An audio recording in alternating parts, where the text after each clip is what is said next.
intentar explicar e intentar acercaros a lo que pone el capítulo. No está todo, de hecho me he dejado algunas cosas por cuestión de querer ser relativamente breve e intentar afianzar lo que yo considero las estructuras más importantes de JIT por dentro. Vale, ¿por qué? ¿Por qué conocer JIT por dentro? ¿Aporta algo? Bueno, la interfaz de JIT es de relativamente bajo nivel, ¿vale? Es decir, si entiendes cómo hace ciertas cosas JIT, es más fácil entender cómo usar JIT. Conocer JIT bien da mucho poder, ¿vale? Me hace gracia, tengo compañeros en la oficina que cada vez que de repente dicen, he roto el repo, ya lo he destrozado todo, lo he roto todo. Pues el hecho de conocer un poquito bien cómo funciona allí, cómo funciona por dentro, te da la posibilidad de arreglar cosas que de otra manera sería bastante complicado, que para alguien que no se encuentra cómodo con cómo funciona allí, puede ser verdaderos quebradores de cabeza. Vale, el poder está ahí aunque no lo conozcamos, es decir, aunque nosotros no sepamos por qué JIT hace las cosas, hace cosas y yo creo que es muy importante saberlo. Luego, aparte de eso, JIT es muy potente y te permite hacer auténticas salvajadas, cosas que se indican los de Mercurial, ¿vale? Y es verdad, con JIT tú puedes destrozar el repo con suma facilidad, puedes hacer auténticas barrabasadas y se puede, y no hay problema, y te deja con alegría. ¿Qué pasa? Que eso lo que hace es colocarte en un puesto de mucha responsabilidad. Estás tocando un repositorio y tienes que tomar, y si tomas una decisión arriesgada, tienes que saber lo que estás haciendo. Y eso es importante. Vale, vamos a ver algunos conceptos básicos. Bueno, en realidad esto de aquí son algunos conceptos básicos que quería comentar. Vale, está Porcelain y Plumbing, ¿vale? Porcelana y Cañerías, es como divide JIT los dos grandes conjuntos de comandos que tiene, ¿vale? Cuando nosotros hacemos JIT commit, JIT add, eso es la porcelana, ¿sabes? Eso es lo bonito, lo de fuera, todo fantástico, maravilloso. Pero esos comandos realmente son, pues eso, decorativos. Realmente él utiliza otros comandos para hacer para gestionar todas sus estructuras internas. No lo vamos a ver en la página del manual, veremos algunos de manera colateral, por así decirlo, porque lo usaremos para ver cómo hacer algunas cosas allí. Pero la realidad es que internamente él usa los comandos que llaman plumbing, que son comandos que solo se utilizan para cosas internas. Estos comandos serían también los que nos servirían para construir nuestros propios comandos de JIT. JIT es muy fácil de entender. Con crear un ejecutable que se llame JIT- lo que sea, estás añadiendo una funcionalidad allí automáticamente. Entonces JIT es ultra fácil de entender y normalmente se extiende utilizando o bibliotecas o los comandos plumbing, ¿vale? JIT es una base de datos de objetos, ¿vale? Es cuando le preguntaron por JIT a Linus Torvalds, dijo, bueno, al final JIT es un sistema de ficheros, que es lo que sabemos hacer los desarrolladores del kernel. Los desarrolladores del kernel, ¿qué hacen? Sistemas de ficheros y ya está. Y de hecho, JIT es un sistema de ficheros, simplemente almacena objetos en unas estructuras que ahora veremos. Y que son muy fáciles de entender desde fuera y podemos ir tirando del hilo de esas estructuras de manera relativamente fácil. ¿Vale? Aparte de esos objetos, tiene una serie de referencias a esos objetos que se utilizan para diferentes cosas, como son para las ramas, para las etiquetas y bueno, y en realidad poco más. Pero vamos, existen una serie de referencias a los objetos. Vale, tenemos la cabeza, que es una referencia especial, que supongo que cualquiera que haya usado JIT la conoce. Y la working copy, que es mi copia de trabajo sobre donde están todos esos ficheros que yo modifico y voy haciendo JIT add y commit de todo ello. Vale, antes de esto, porque me he metido muy de lleno, ¿alguien no ha usado JIT? Vale, de los que no han usado JIT, ¿alguien, pero habéis usado algún tipo de control de versiones? ¿Tú no? ¿Sí? Sí, usamos. Yo no he utilizado ninguno. Ningún cita las otras versiones, vale, pues ahorita puede que sea un poco dura la charla. Y por aquí sí, Mercurial, CVS, MKS, Subversion y me falta Git. ¿Y? Me falta Git, Git es el siguiente. Vale, bueno, en ese sentido es un poquito especial, pero realmente tampoco afecta demasiado, porque no vamos a entrar mucho en el tema de que sea distribuido, ¿no?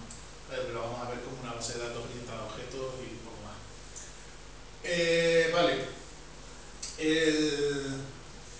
Cuando yo creo un JIT, cuando yo hago un JIT init, se me crean una serie de ficheros ahí, se me crea un directorio .jit donde me lo llena de porquería que yo no sé para qué sirve. Entonces, a mucha gente le da igual, pero yo cuando me crean ficheros ahí, ¿y esto qué será? A mí siempre me gusta jugar y toquetear y decir, ¿y esto si lo toco se rompe? ¿Sabes? Y se rompe, pero bueno. Pero luego es fácil entenderlo, ¿vale?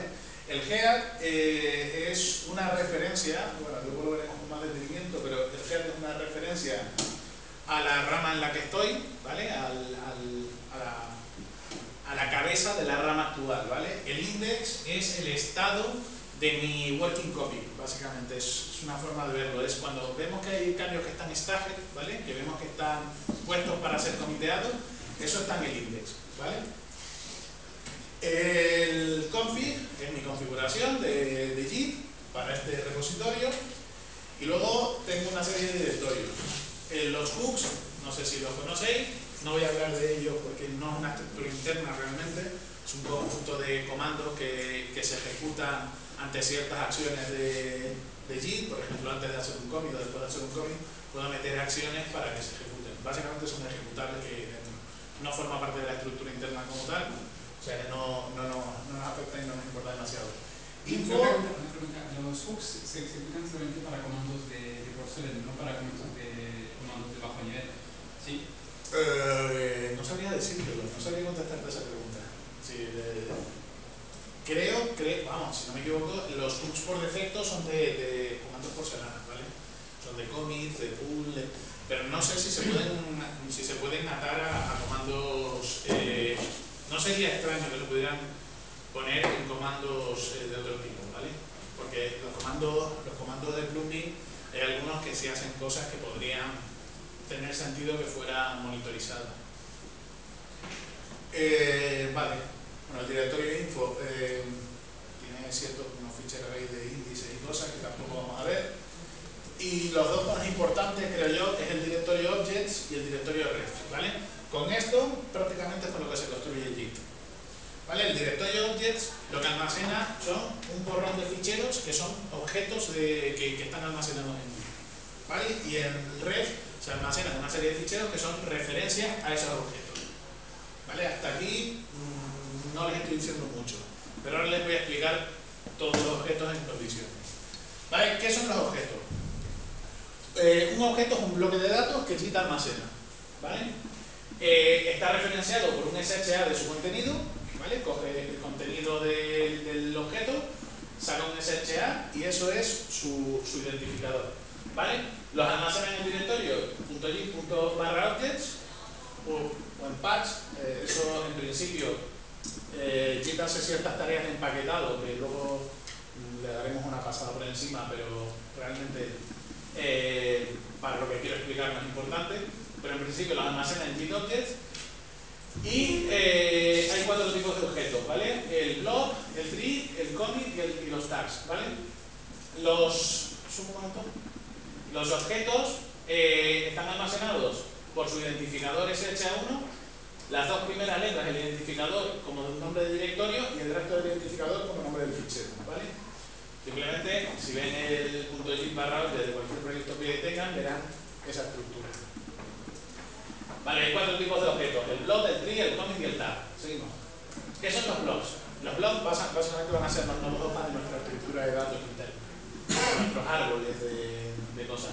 Normalmente son ficheros, ¿vale? Un blob es pues el holamundo.c que yo lo he añadido a Git y él lo ha metido en un blob de una manera, que lo veremos, y ha sacado su SHA1 y lo he almacenado en punto .git barra objects barra lsha1 de la manera que vimos antes.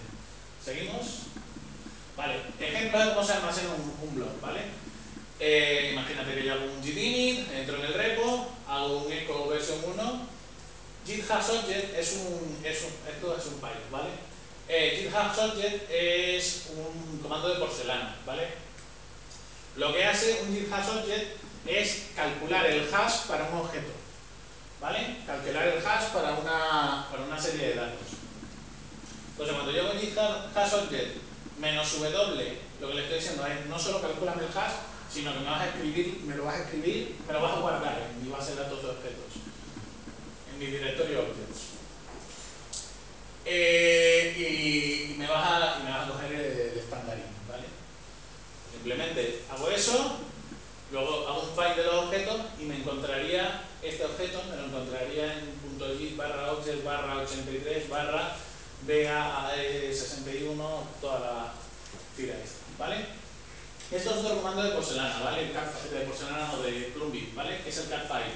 El cat file lo que hace es obtiene el contenido de un blog almacenado, de un objeto almacenado. Puede ser cualquier tipo de objeto, ¿vale? El "-p" lo que me hace es un preprinting de ello. Aquí no se ve lo que hace, pero aquí lo que se aparecería sería versión 1, ¿vale? Si hago lo mismo para el hash object versión 2, ¿vale? Pues ya tendría la versión 1 y versión 2 almacenada en mi sistema de control de versiones, ¿vale? Realmente no está almacenada en mi sistema de control de versiones, pero tengo dos objetos almacenados ahí que puedo pedirlos yo por su identificador, ¿vale? Vamos a verlo. Abre la de Windows 2, ¿vale? Haz un git init repo. Bueno, no, haz un rm-rf repo. Vamos a partir del cero.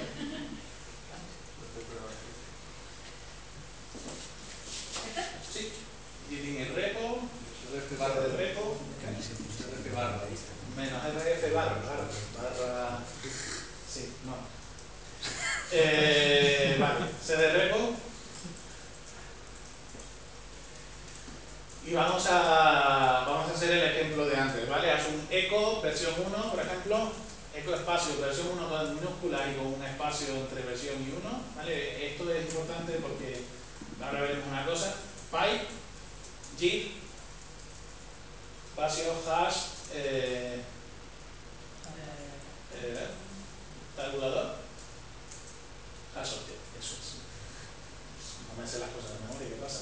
Menos w, ¿vale? Para que lo escriba, y menos stdi. STDI, creo que está. ¿Vale? Ahí está. Pues eso. Si volvemos a las transparencias,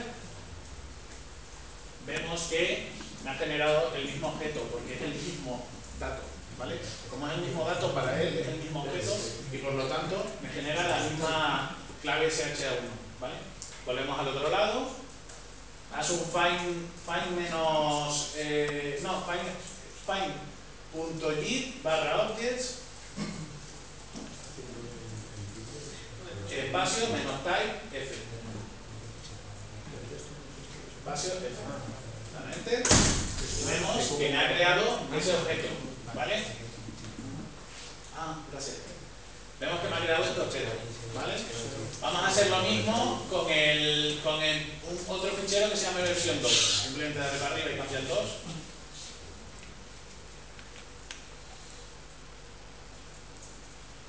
¿Vale? Si le das a Enter y se te genera otro con la misma clave que vimos antes.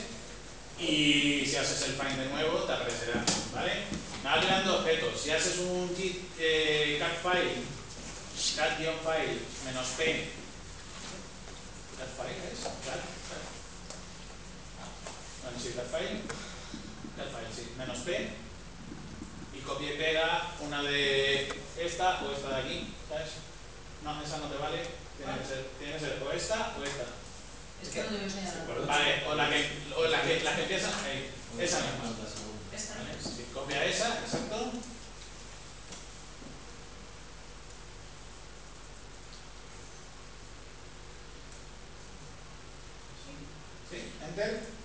y vemos que me saca versión 1. Si hiciera eso mismo con el SHA1 del otro fichero, me sacaría versión 2. Así de simple es como almacena los ficheros JIT, realmente. ¿Vale? Esta es la estructura que él utiliza para almacenar ficheros, ni más ni menos. Volvemos para almacenar objetos. Volvemos a la conferencia, siguiente. ¿Vale? ¿Qué pasa? Que no solo de ficheros vive el hombre, ¿vale? Yo necesito representar directorios. ¿Vale? Para representar directorios tengo otros objetos que se llaman trees, ¿vale? Lo que hacen es almacenar referencias a otros objetos, ¿vale? Normalmente un tree lo que tiene es unos metadatos, en este caso almacenan los permisos y alguna cosa más, el SHA1, ¿vale? El SHA1, que será el que sea, ¿vale? Y el nombre del fichero. ¿Vale? Fichero 1.txt. Perfecto. Con esta estructura, él define te dice unos permisos, un objeto y el nombre de ese objeto, ¿vale? Esto puede ser un fichero o puede ser también esto puede ser un fichero o puede ser otro árbol, ¿vale? Puede ser un blog, ¿vale? Un bloque de datos o otro árbol. Seguimos adelante, la estructura viene a ser esta, ¿vale? Yo tengo un tree que tiene un readme, un refile y un lead, ¿vale? Que son punteros a blog y a otro tree, ¿vale? Y dentro de este tree tengo un puntero aquí, ¿vale? Una estructura muy simple. Seguimos para adelante, ¿vale? Los trees son otro objeto que se van a almacenar y de hecho ahora veremos cómo se almacenan. Sí, mira. Lo que le estoy diciendo aquí es, bueno, inicializo el repo, de hecho en este caso no haría falta, lo podemos hacer directamente sin volver a borrar el repo e iniciarlo de nuevo. Lo que le digo es que actualice mi directorio index, mi fichero index ese que había en el punto .git, añadiendo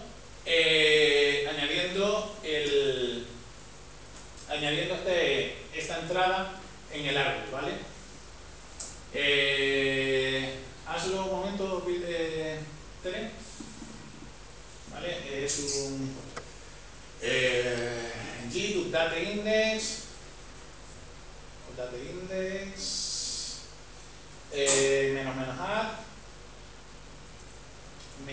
menos caché no sé qué. Creo que es un solo menos, pero a lo mejor da igual. No, son dos menos en realidad. Sí, se pone así. Lápiz. Caché fuera. A ver, ¿cuál guardarás? No, caché info todo junto. ¿Vale? Y vuelve para atrás y le dices 100.644 espacio, mete en la referencia que pusiste antes, la que tienes pegada, copiada en el portapapeles, y llámale espacio fichero 1.txt, por ejemplo. ¿Vale? Le damos a Enter, se actualiza el index y ahora volvemos a las transparencias y lo que simplemente decimos, escribe un árbol, ¿vale? Escribe el árbol que tengas en el index. ¿Vale? Git write tree. Y él me va a decir, vale, pues te lo he escribido. Esto además grabado. Te lo he escrito como un objeto. ¿Vale? Sí, puta madre, pues si ahora hacemos un git catfile -p, ¿vale? Bueno, si hacemos un git catfile -p, file, espacio -t, y pones lo que tienes pegado en el... eso, ¿vale? Le damos a Enter y me va a decir que es un blog, ¿vale? Si hacemos eso mismo de este de aquí, del último que hemos creado, del árbol, lo que va a decir es que es un tree, ¿vale? Y ahora veremos qué estructura tiene. Básicamente le he dicho, oye, añádeme este fichero al índice y me generas un árbol a partir del índice. ¿Y el que me ha generado? Pues me ha generado un árbol, ¿vale? Y si le doy a -p con el catfile, lo mismo, pero con -p.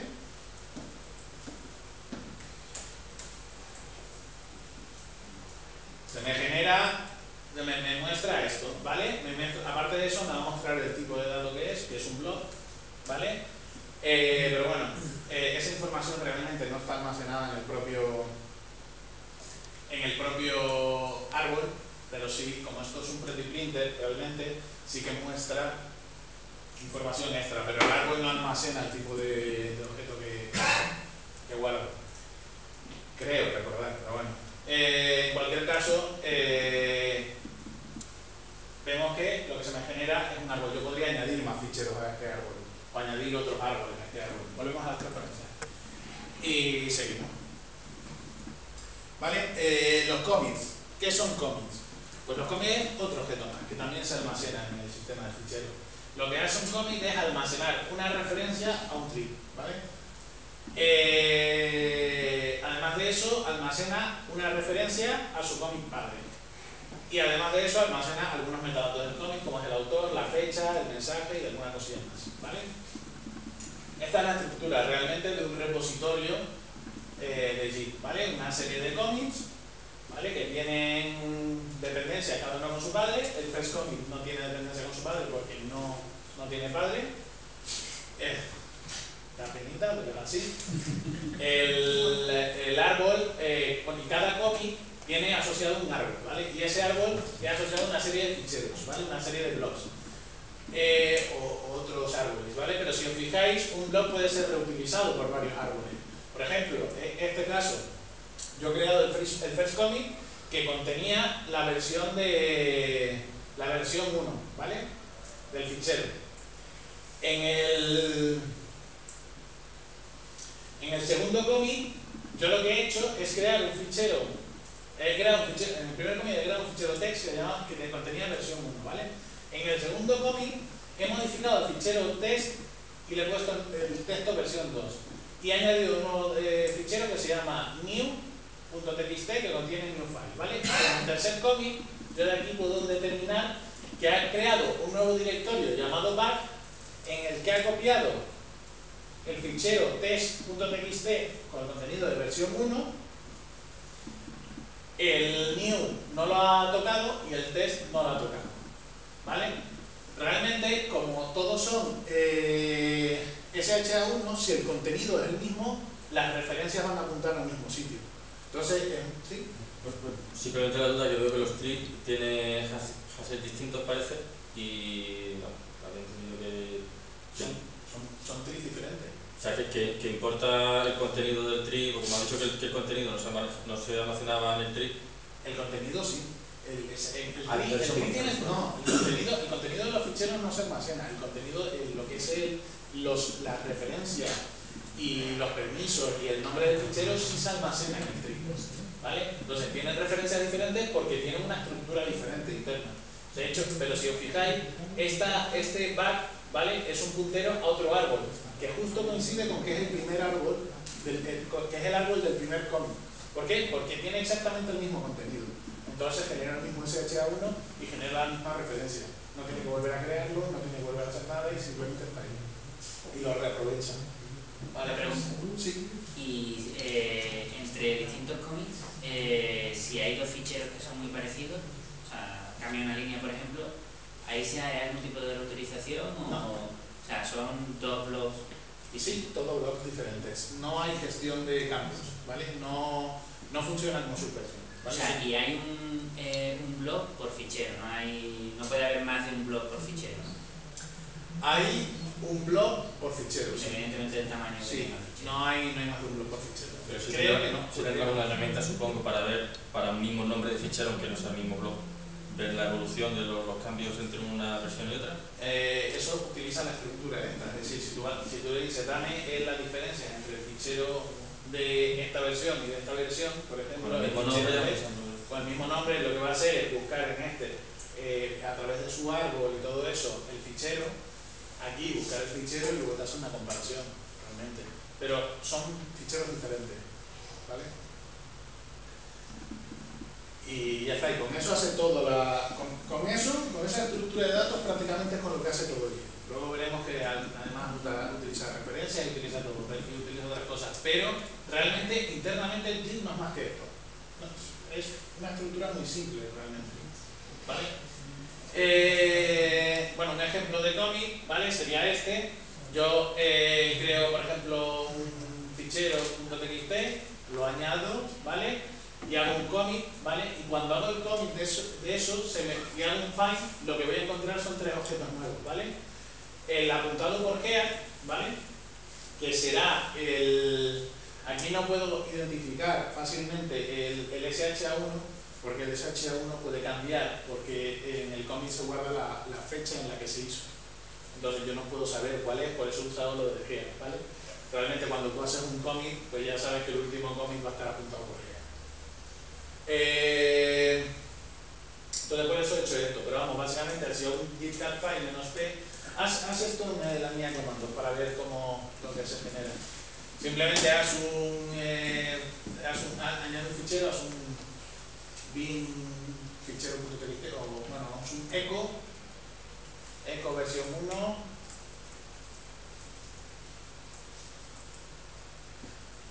a fichero.txt, lo vuelcas a fichero.txt. Bueno, igual. ¿Vale? Y si haces un git add de esto y un git commit, sí, eso te vale. Y un git commit, lo que quieras, sí, eso está bien. No, pon un mensaje, ¿vale? Pon alguien. Hola, o yo qué sé, lo que sea. Perfecto. Hola, ¿qué haces? Haz un find. Find.git /objects -f -type f. ¿Vale? Bueno, aquí ya tenemos algunas cosas más, ¿vale? Porque hay algunos objetos que están duplicados, pero estos dos, por ejemplo, son los anteriores. Si haz un cat de .git /here en mayúsculas, ¿vale? Si hago un cat de eso, me va a decir, bueno, va a decir que es una referencia master. Si hago un cat de .git /refs /heads /master, heads con minúscula,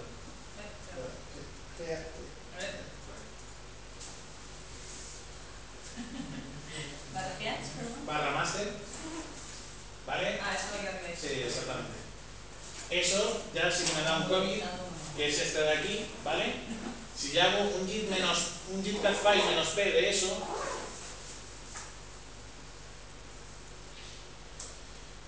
todo es un poquito pesada la charla, yo lo comprendo, pero es que la estructura no es ningún caramelito tampoco. Pero bueno. Si vemos esto, realmente lo que me ha almacenado es un commit. ¿Un commit que tiene? Pues un árbol, ¿vale? Al que apunta, que es otro objeto que está aquí. Un autor, que en mi caso es este, ¿vale? Un committer, ¿vale? Bueno, básicamente tiene ciertos metadatos. Y si fuera el segundo commit tendría un parent con una referencia a otro objeto commit, ¿vale? Simplemente, bueno, y un mensaje, ¿vale?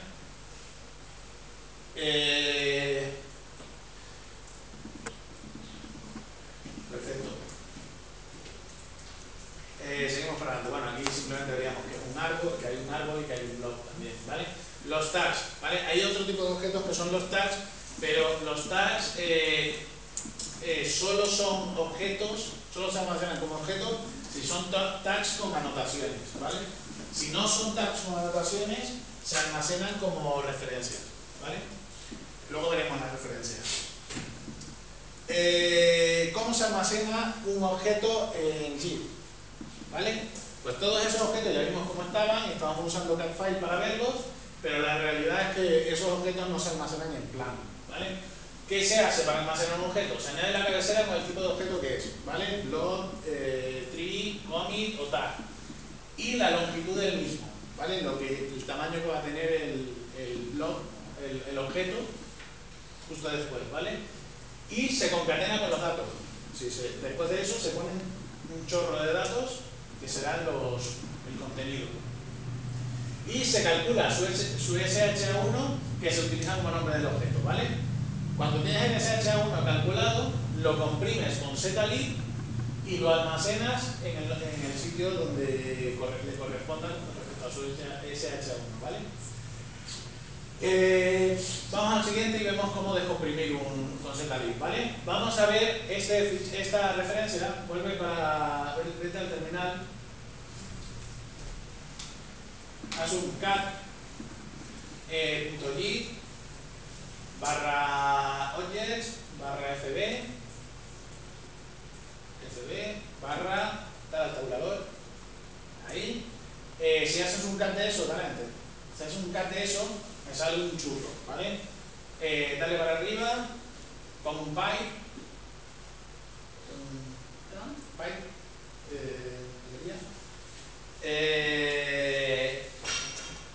zlib menos flate, guión flate, todo junto, zlib, zlib flate, un compress, ¿vale? Todo muy intuitivo. Zlib flate, guión flate,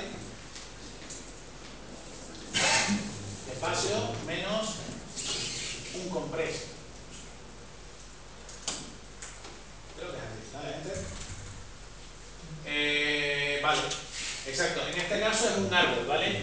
Las referencias del árbol las almacena en binario, ¿vale? No me las almacena en claro.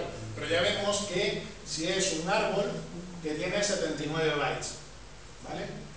Y después ya me pone los 79 bytes que ocupa. Esto mismo lo puedo hacer con objetos, con un fichero tal cual que voy a almacenar normalmente. Sería mucho más claro, porque vería aquí un blob, el tamaño del fichero y luego ya los contenidos del fichero en claro, que es mucho más intuitivo, por así decirlo. ¿Vale? Vuelve a la presentación y seguimos para adelante. Ya no hay más ejemplos, ¿vale? Ya la parte agotadora y pesada está un poco dejada atrás, queda más durito. Vale, los pack files. ¿Qué son los pack files? Son paquetes de objetos, ¿vale? Como decía antes, los objetos se guardan en .git /objects, ¿vale? Pero en .git /objects hay un directorio packs, ¿vale? Un directorio pack donde mete diferentes packs de objetos. ¿Cuándo genera packs de objetos? Cuando pasa el garbage collector, ¿vale? El garbage collector lo que hace es, entre otras cosas, elimina objetos desreferenciados, ¿vale? Si yo, por ejemplo, hago un commit, ¿vale? O hago dos commits y luego hago una serie de rebases y una serie de cosas que dejan esos commits desreferenciados, pues cuando pase el garbage collector ya se encargará de eliminarlos. Pero aparte de eso, cuando se pasa de ciertos umbrales de tamaño del repositorio, va cogiendo esos objetos y los va metiendo en packs, ¿vale? Cada pack, bueno, eso se hace periódicamente, cuando se pasa ciertos umbrales normalmente, y se almacenan en pack, ¿vale? Hay un listado de los packs ahí, ¿vale? Para facilitar ciertas herramientas para que sepan si hay packs y dónde están, no dónde están, sino qué packs hay. Y cada pack tiene, además de eso, un índice asociado, ¿vale? Que parte del pack tiene un índice para poder buscar qué objetos están en ese pack, ¿vale? Seguimos para adelante. Vale, ahora vamos a empezar con las referencias. Las referencias es otra de las partes importantes del Git, ¿vale? Git básicamente es un sistema de almacenado de objetos y luego hay una serie de utilidades para gestionar esos objetos. Principalmente se basan en las referencias, ¿vale? Están en .git red, principalmente porque, bueno, existe el GEA, que es una referencia simbólica bueno, luego lo veremos, es una referencia especial. Son punteros a objetos, ¿vale? Básicamente una referencia de lo que es un fichero que contiene el identificador de un objeto, además lo contiene en claro, contiene el SHA1 en hexadecimal en texto, ¿vale? Y bueno, como digo, contiene el objeto al que apunta. Seguimos para adelante. ¿Vale? ¿Qué son las branches realmente? ¿Qué son las branches de Git? Eso, ¿sabes? Que permite hacer ramas y luego borrarlas y luego... Pues no son más que una serie de ficheros aquí, ¿vale? Yo creo un fichero ahí y tendría una rama nueva, prácticamente. Las ramas, al ser ramas, se actualizan de manera un poquito especial. Entonces cuando yo hago un commit y todo eso, pues las ramas, si estoy en la rama adecuada, si estoy en la rama en la que esté, pues va corriendo el commit o se va actualizando la referencia, ¿vale? Pero básicamente son ficheros que están en ese directorio y que contienen una referencia al último commit. No es nada más, ¿vale? El head es una referencia también, pero es una referencia simbólica, ¿vale? Y lo que hace es apuntar a la rama a la referencia de la rama actual, ¿vale? Cuando lo que vimos antes, que hicimos un cat de head y ponía refs.espacio refs barra heads barra master, ¿vale? Pues eso, básicamente lo que hace es apuntar a la rama actual. Y los tags son referencias que están almacenadas aquí, ¿vale? Son referencias a commits u objetos tags, ¿vale? Un tag puede apuntar a un commit concreto si es un tag simple, o apunta a un objeto tag si es un tag con anotaciones, ¿vale? Y los tags con anotaciones tienen referencias a un commit, ¿vale? Los objetos tag tienen una referencia a un commit. Vale, seguimos, aparte de metadatos. Los remotes. ¿Qué son los remotes? Un poco agotador. ¿Qué son los remotes? Son las referencias de las ramas remotas, ¿vale? De las ramas de otros servidores o otros sitios donde yo tenga que yo tenga cosas. Por ejemplo, si yo tengo un clon remoto de mi repositorio, pues eso está en los remotes, ¿vale? Cuando yo hago fetch se me guardan esas ramas, y cuando yo hago push se me sobrescriben los remotes, ¿vale? De hecho, por ejemplo, el remote por defecto, por así decirlo, cuando hago un clon es el origin, ¿vale? Y el origin se sincroniza de esa manera, no es más que una rama que hace una referencia a un puntero, una referencia a un objeto, y que es diferente en la rama remota que en la mía. Cuando yo hago fetch se me actualizan los objetos y se me actualiza la referencia. Cuando yo hago merge, pues ya actualizo las dos referencias y las equiparo. Cuando yo hago push, actualizo esa referencia en el servidor también. Bueno, la actualizo aquí y la actualizo en el servidor.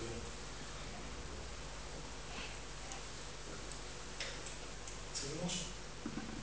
Vale, los ref specs. Esto fue un descubrimiento, más que descubrí una cosa que luego veremos, que a mí me extrañaba muchísimo y me dejó extrañado en su momento, ¿vale? Los ref specs son una forma de definir relaciones entre las referencias de distintos orígenes, ¿vale? Si yo tengo mis referencias, ¿vale? Mi máster, mi rama desarrollo, mi rama producción, ¿vale? Todas esas referencias las tengo en local, pero también las puedo tener en el servidor, y no tienen por qué llamarse igual, y no tienen por qué ser la misma, ¿sabes? No tienen por qué tener el mismo nombre para local que para remoto. Además puedo tener 300 ramas en 300 orígenes diferentes de mi rama local, ¿vale?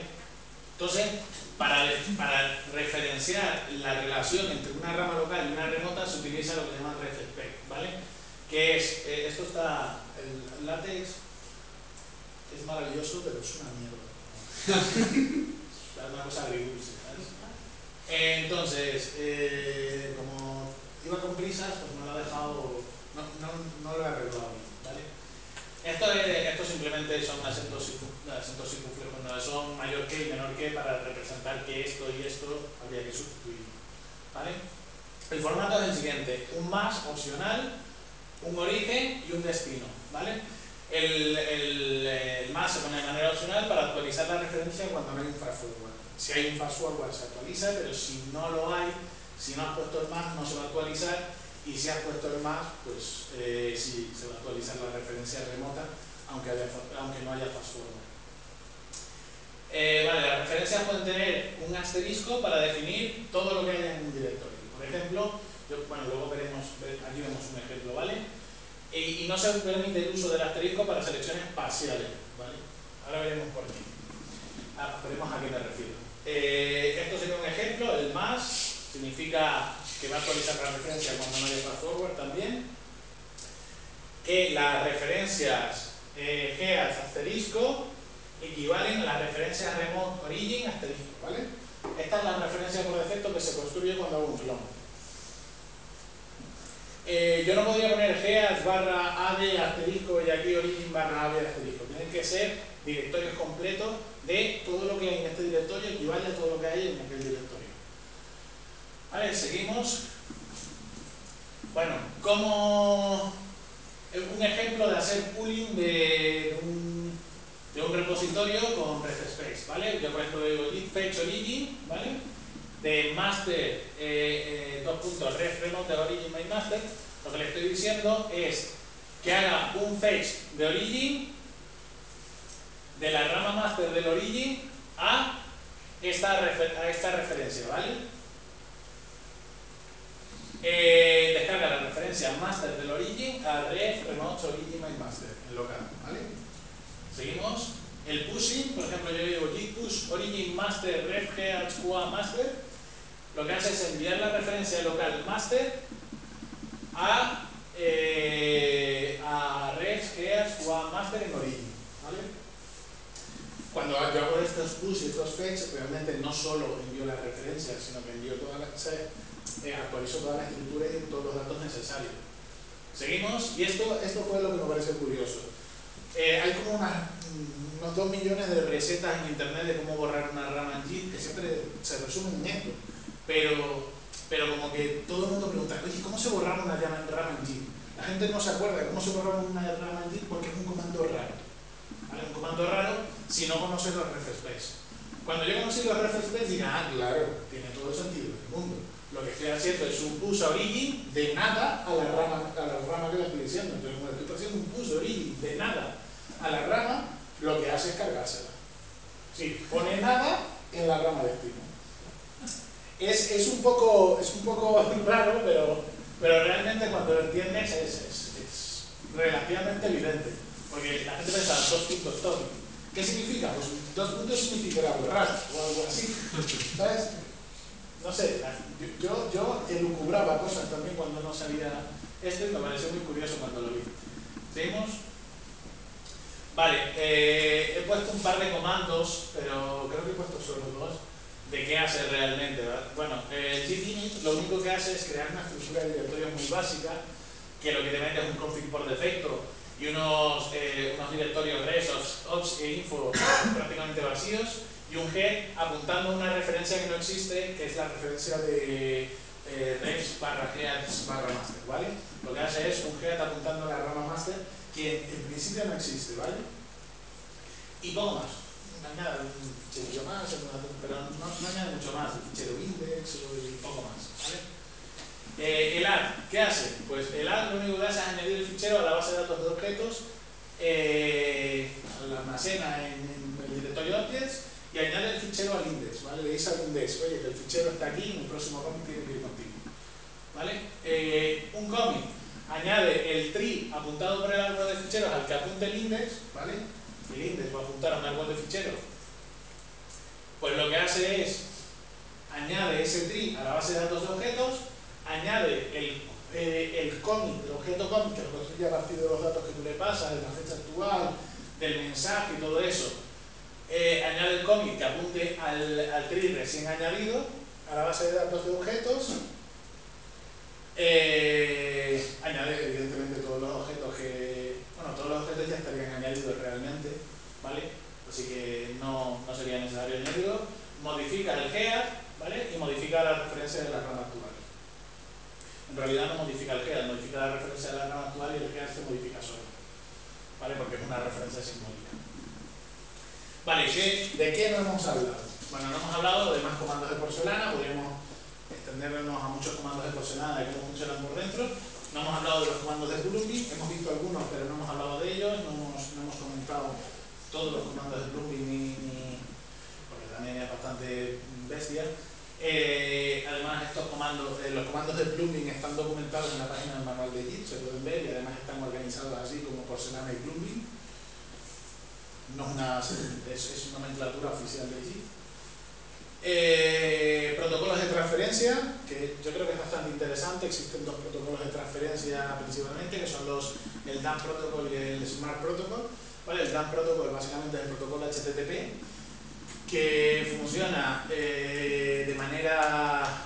El servidor es pasivo, es decir, el servidor está ahí sirviendo unos ficheros y llega alguien y empieza a coger ficheros y a coger referencias y a buscar cosas por HTTP, y a base de mirar y coger y no sé qué, acaba consiguiendo traerse todo el repositorio, ¿vale? O traerse lo que necesita el repositorio, ¿vale? Se llama DAM Protocol porque el lado del servidor es completamente estúpido, simplemente es un servidor de ficheros como otro cualquiera.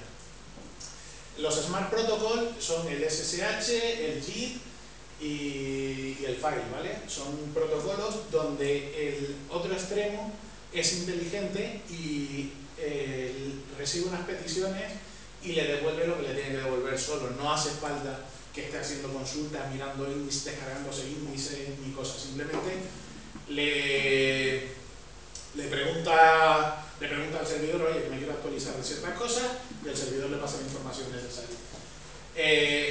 Como les digo, esto está basado en el libro, en el capítulo de Project, y esto está perfectamente explicado en los protocolos de transferencia. Mantenimiento y recuperación de datos. No hemos visto, pero tenéis pistas para saber cómo podéis recuperar datos, cómo podéis recuperar un fichero, cómo podéis, si tenéis la referencia al commit, aunque el commit se haya perdido, podéis ir escarbando con el cat file, podéis ir escarbando del commit al tree, del tree al subtree que me interese, y de ese subtree al fichero, y ya sacar el fichero de nuevo, ¿vale? Eso para commit es referenciado. Aparte, bueno, el mantenimiento de lo que se hablaba principalmente es el garbage collector, cómo pasarlo manualmente, cómo configurarlo para... ¿Sí? Si está desreferenciado, ¿cómo llegas a ir por el tree? Puede estar desreferenciado, pero puedes encontrar el objeto de otras maneras. Puedes tener un commit, puedes tener en el histórico la referencia al commit, puedes buscar en la base de datos de objetos. Como sabes que el empaquetado solo se hace cada cierto tiempo cuando pasa el garbage collector, puedes buscar entre los objetos que no están empaquetados. Sí, hay maneras de escarbar. ¿Sabes? Tienes muchas maneras, ¿vale? Aparte de eso, también se pueden hacer otras cosas como eliminar ficheros del histórico y cosas así. Entonces el garbage collector paqueta estas cosas, pero sin embargo los objetos desreferenciados lo mantienen. No, lo borran. Si pasa el garbage collector... pues no, como parece que has comentado, digo, buscarlo que no estuviese paquetado una vez que pasa el garbage collector. Claro, pero aunque hubiera pasado, es decir, evidentemente si pasa el garbage collector se lo ha cargado, pero lo más probable es que si tu repositorio ha hecho cambios recientemente, lo más probable es que todavía no haya pasado el garbage collector. Y lo más probable es que sí haya pasado antes, con lo cual te quitas un montón de cosas que revisar. Entonces, en ese lapso sí que tienes más margen de maniobra y tienes cierta facilidad para encontrar esas referencias. Aparte de la recuperación de datos está la eliminación de datos, modificaciones del histórico. Se pueden hacer muchas cosas y se pueden hacer. Por ejemplo, hay casos en los que puede ser interesante borrar un fichero muy grande que se ha metido accidentalmente en el repositorio, porque considerábamos que era importante que estuviera en el repositorio, pero después te das cuenta de que eso ha hecho que el repositorio crezca un montón y que ya no es mantenible. Por ejemplo, imagínate que a alguien se le ocurre la brillante idea de decir, no, está ISO al repo y así tenemos control de versiones. Pues cualquier clon que se quiera hacer cualquiera se va a tener que descargar todo. No es como Subversion, que solo te descarga el working copy, solo te descarga lo que está en la última revisión. En Git, cuando te descargas todo el repositorio. Cuando clonas y te llevas todo. Por eso hay veces que es interesante decir, bueno, pues hay ciertos binarios o ciertas cosas o ciertos ficheros grandes que decidimos meterlos en el repo en su momento y ahora consideramos que no es buena idea. Pues te los puedes cargar esos objetos, los puedes llegar a eliminar. Y bueno, hay cosillas que se pueden hacer ya con los conocimientos necesarios. Vale, y el stash no hemos hablado de él, pero bueno, el stash al fin y al cabo lo que es una serie de commits, ¿vale? El stash es una referencia que está en .git/refs, ¿vale? Hay un ficherito que es una referencia a un commit. Entonces cuando yo hago git stash, lo que hago es crearme un commit, un objeto commit que tendrá su tree y sus cosas y una referencia en stash. Y ya está, eso así funciona el Stacks, es muy, muy sencillito en realidad. Vale, la referencia, bueno, la web oficial de Git, ¿vale? El libro ProGit, ¿vale? Aparte, como dije, estas transparencias están basadas en el capítulo de Git internas del libro ProGit. Pero aparte de eso, yo les recomendaría, si no se me han leído, que se lean el libro entero. Es espectacular, ¿vale? Para quien no lo haya leído, merece mucho la pena, ¿vale? En Git Guys hay una página sobre Git, donde además tienen algunos artículos bastante interesantes sobre internas de Git, ¿sabes? Sobre cosas, sobre cómo está estructurada internamente. Vale, GitHub es el servicio de Git por excelencia, ¿vale? Es lo que todo el mundo, el GitHub estuvo muy de moda, está muy de moda y realmente es espectacular, es muy social, permite usar Git de una manera muy, muy cómoda y muy social, ¿vale? Es fácil para la gente colaborar en proyectos que están en GitHub. Bitbucket lo mismo, ¿vale? Bitbucket es lo mismo, lo que pasa es que Bitbucket, no digo que es el servicio de Git por excelencia porque Bitbucket empezó a dar Git hace relativamente poco.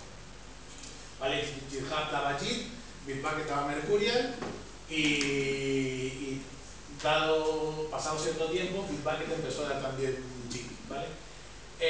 ¿Por qué pongo a Bitbucket aquí? Porque tiene un servicio de repositorios Git gratis, ¿vale? En GitHub, si quieres tener un repositorio privado, en Bitbucket el servicio de repositorio privado gratis. GitHub es gratis, si los repositorios son públicos. Si los repositorios son privados, tienes que pagar. En Bitbucket no. O sea, simplemente por si alguien quiere hacer proyectos donde no quiera tener publicado el código, me parece muy legítimo, pues lo puede hacer en Bitbucket y en GitHub pues tendría que pagar. En cualquier caso, si vais a publicar el código, mi preferencia personal es GitHub, pero los dos son muy muy buenos. ¿Seguimos? Ya está. ¿Dudas? ¿Cuándo acaba? Es mi duda. ¿Qué pasa? ¿Qué significa un checkout? Cuando haces un checkout, ¿qué estás haciendo ahora? Bueno, cuando haces un checkout, lo que haces es, normalmente haces un checkout de un commit, ¿vale? En realidad, lo más normal es que hagas un checkout de una rama, ¿vale? Cuando haces un checkout de una rama, ¿qué haces? Pues vas a la rama, miras la referencia y te das un commit. O sea que realmente siempre haces checkout de commit. Aunque hagas checkout de tag o hagas checkout de lo que sea, al final haces un checkout de un commit. ¿Qué es un checkout? Pues es coger el commit, ¿vale? Que tiene un puntero a un tree, ¿vale? Y coges este tree y vas extrayendo toda la estructura y la pones en tu working copy. Si quitas la working copy actual y pones el tree, ¿vale? Eso es lo que es un checkout realmente. No tiene. Si recorre esta estructura y vas sustituyendo tu árbol actual por el tree de. O sea, lo sustituye, o sea, es tan rápido y lo sustituye. Es de rapidez. Te da la sensación de que es muy rápido, ¿no? Es muy rápido, pero sí sustituye. Realmente tiene que borrar cosas. Porque no son referencias reales, no son. Si esos objetos están comprimidos, no se pueden, no lo puedo usar directamente. Con lo cual tiene que sustituirlo. Supongo que tendrá cierto, no lo sé hasta qué punto tiene inteligencia para decidir qué ficheros saca y qué ficheros no. Probablemente solo saque los ficheros que sean diferentes del árbol. Por ejemplo, como aquí, como realmente tú tienes un index, bueno, un index no, tú tienes tu rama actual, cuando haces un checkout, es un checkout de una rama a otra, ¿vale? O de un commit a otro, por así decirlo. Entonces, como tú tienes un commit y otro, tienes dos árboles, que los puedes comparar. Y hay ramas enteras que van a ser igual, casi seguro. Entonces, probablemente esas ramas no las borre, las cree. Probablemente solo coja las ramas que han cambiado y esas sí las modifica. Y moverá y hará cosas. Pero vamos, realmente es lo que hace es eso. Eso es lo que hace un checkout.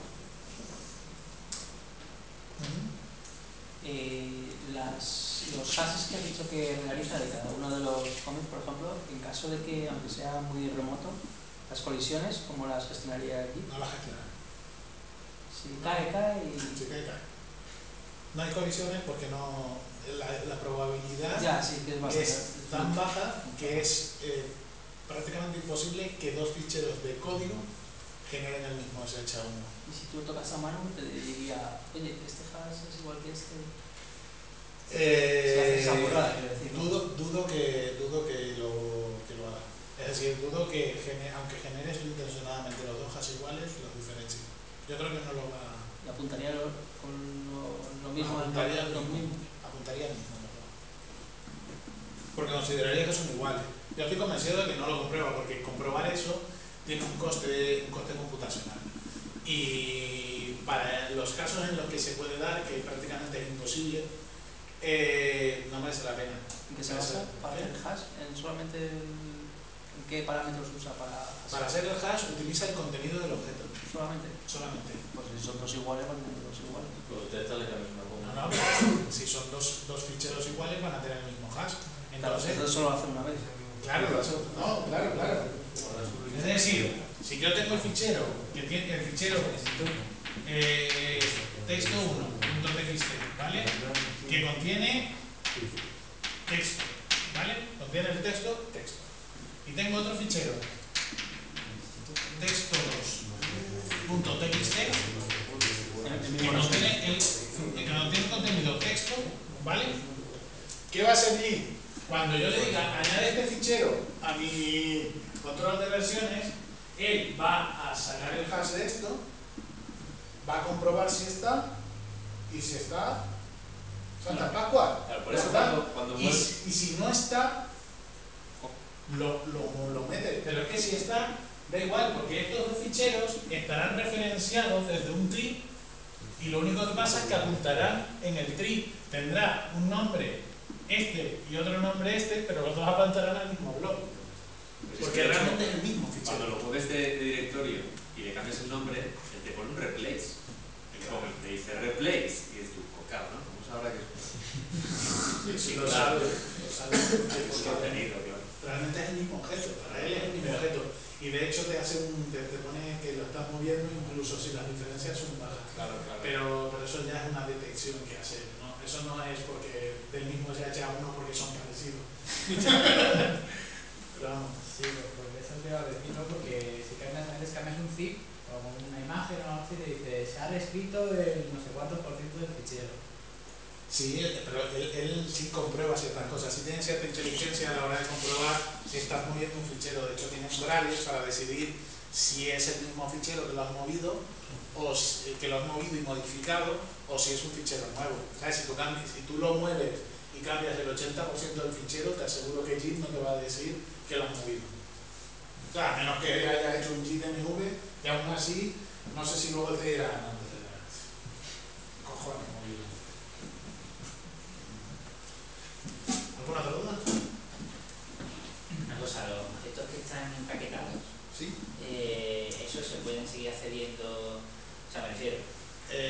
No puedes seguir accediendo de la manera que estábamos accediendo nosotros. Sí, Están metidos en un pack, pero realmente yo sí podría seguir haciendo un JIT-CAT file, por ejemplo. Yo puedo seguir, esos objetos se puede seguir accediendo todas las veces que quieras, y JIT va a poder acceder. Y puedes acceder con un JIT-CAT file, puedes acceder con comandos de plugin, ¿vale? Pero lo que no vas a poder, o no es fácil, se puede, porque al final el fichero está ahí, pero no es fácil o no es directo acceder al contenido de los objetos como si fuera con un bin o con lo que sea. Entonces, ¿el objetivo de eso que es reducir el número total de ficheros? O... Reduce el número, realmente es una cuestión de rendimiento, reduce el número de ficheros y aparte empaqueta y comprime. Es decir, porque cuando tú tienes 300 ficheros comprimidos con zlib, y tú lo comprimes todo en uno, el ratio de compresión es mayor, porque tienes más datos para comprimir y tienes más datos para buscar redundancia. Entonces, el empaquetado también busca eso, busca conseguir menor consumo de espacio, mayor rendimiento. Además tienes un único fichero, que tener una estructura de ficheros muy grande también es costoso de manejar. O sea, si yo tuviera varias decenas de miles de objetos, que tampoco es tan raro en un proyecto relativamente largo, proyecto de 6 meses no sería raro que tuviera decenas de miles de objetos, no sería especialmente raro. Entonces, decenas de miles de objetos estructuradas en directorios, con cada directorio su buena cantidad de ficheros, es complejo de manejar, no es rápido de manejar, el rendimiento es malo. Entonces ahí pues también es una optimización en ese sentido. Si tú borras un objeto, como he dicho antes, de un fichero que fuera muy grande, por ejemplo, o sea, eso entiendo que se cargaría ese cómic, pero el resto lo puede seguir haciendo checkout del resto sin problema. La idea es que cuando tú te cargas un objeto no lo borras completamente. La idea es que cuando te cargas un objeto tienes el cuidado de dejar el repositorio consistente. Normalmente modificas el histórico, ¿vale? Cuando te cargas un objeto modificas el histórico y tienes mucho cuidado de que la gente, cuando tú modificas el histórico, estén al día de ese cambio del histórico, porque si no cambian el histórico ya dejan de ser clones, y no son clones, son unos clones y un clon mutado, entonces no se comporta nada bien. Sí, cuando cambias el histórico y cambias cosas del pasado, que lo puedes hacer y lo vas a hacer con mucha alegría, hay que tener mucho cuidado, sobre todo si estás colaborando con otra gente. De hecho, copiar el histórico es una práctica habitual en JIT. El rebase no es más que cambiar el histórico, ¿vale? Y es algo que se hace muy habitualmente en JIT. Y vamos, yo el push -f lo hago con cierta alegría, ¿sabes? En mis repositorios personales y en mis ramas propias. Pero vamos, sabiendo que no va a tocar a nadie más ahí, yo hago push -f con mis cambios rebasados y mis cómics modificados y el histórico modificado, y voy modificando el histórico de mi clon en GitHub, por ejemplo, con cierta alegría, no pasa nada. Pero tienes que tener muy claro, cuando modificas el histórico, quién está al otro lado y quién puede estar viendo ese cómic y quién puede haber hecho push de ese cómic. ¿Alguna otra duda? Quería preguntar si el stash es global o es por branches. El stash es global. El stash es global, es una única referencia. Entonces tú puedes, de hecho, yo lo hago mucho para mover cambios de una rama a otra. Estoy haciendo cambios y digo, mierda, que no era en esta rama donde tenía que ser esto. No pasa nada, clic de stash, me cambio de rama, porque además cuando hago el cambio de rama, si hago el cambio de rama directamente me dice no, porque colisiona con otros cambios. Entonces hago git stash, me voy a la otra rama, hago git stash pop y realmente muchas veces ni me dice que colisiona. Me hace el automerge y va todo bien. Y cuando hay algún conflicto, pues lo resuelvo y ya está, tampoco pasa nada. Pero vamos, el stash es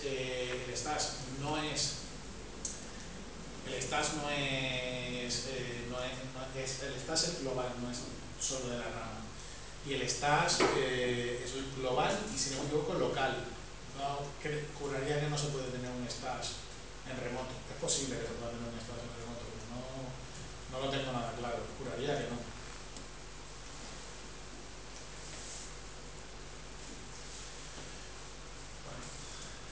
Bueno, sí, en realidad debería poderse tener un stash. Lo probaré. Me parece divertido. Se supone que son todas realmente locales al mismo tiempo, ¿no?